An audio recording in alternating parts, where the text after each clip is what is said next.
Hello po sa inyong lahat. This is Lee Eugene from South Korea. Meron pong nag-message sa akin. Ang sabi po niya, gawan ko daw po ng content or ikwento ko daw po kung ano daw po yung nangyari dun sa kababayan natin na nanaksak ng kapwa niya Pilipino.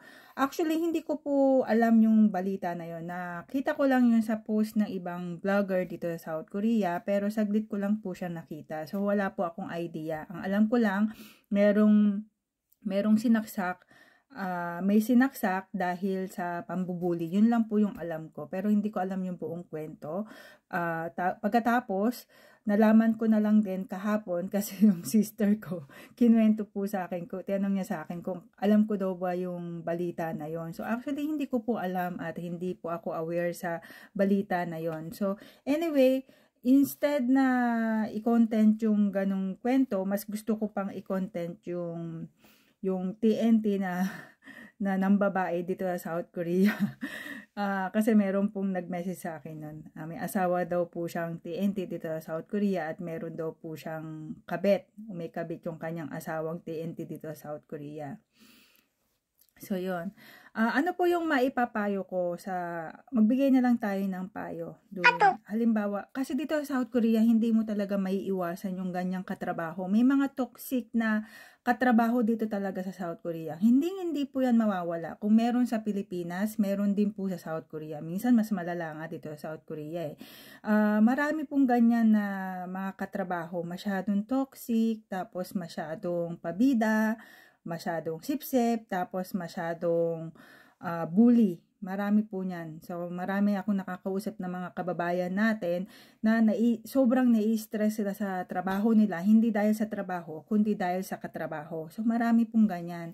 So, ano po yung lagi kong tinatanong sa kanila? Kung hindi mo na kaya, magpa-release ka sa company. Kung ayaw kang i-release at ayaw gawa ng solusyon ng company mo yung problema mo dahil sa katrabaho mong nambubuli o toxic, umuwi ka na lang ng Pilipinas. Kaysa naman dito ka pa magkaroon ng anxiety at saka dito ka pa may stress. Kasi mas maganda ang buhay natin kung nasa Pilipinas tayo kaysa gumawa tayo ng hindi maganda. At later, sisingilin pa tayo sa mga ginawa natin. Halimbawa yung ganyan, makukulong ka pa. So, kaysa naman gumawa ka ng masama at makulong ka pa later, umuwi ka na lang ng Pilipinas. Sa mga EPS worker naman kasi, anytime nagugustuhin ninyong umuwi, kahit hindi ninyo tapusin yung kontrata po ninyo, maaari po kayo umuwi ng Pilipinas. So, wag nyo na pong hintayin na sobrang ma-stress kayo dahil sa trabaho or katrabaho ninyo. Kung hindi nyo na talaga kaya at sa tingin nyo na kailangan nyo na magpahinga, umuwi na lang po kayo ng Pilipinas kaysa dito pa kayo magkaroon ng anxiety at magkasakit dahil sa stress. Tapos halimbawa naman po na binubuli kayo sa loob ng company. Depende kasi yan sa pambubuli. So mag-gather ka ng mga ebidensya ng pambubuli ng katrabaho mo. Or kaya halimbawa kung sinasaktan ka niya or kaya naninirang puri na siya, pinapahiya ka na niya sa ibang tao, mag-gather ka lang ng mga ebidensya at daanin niyo po siya sa legal. Ireklamo niyo po siya sa police. Ganon. Daanin niyo po siya sa legal.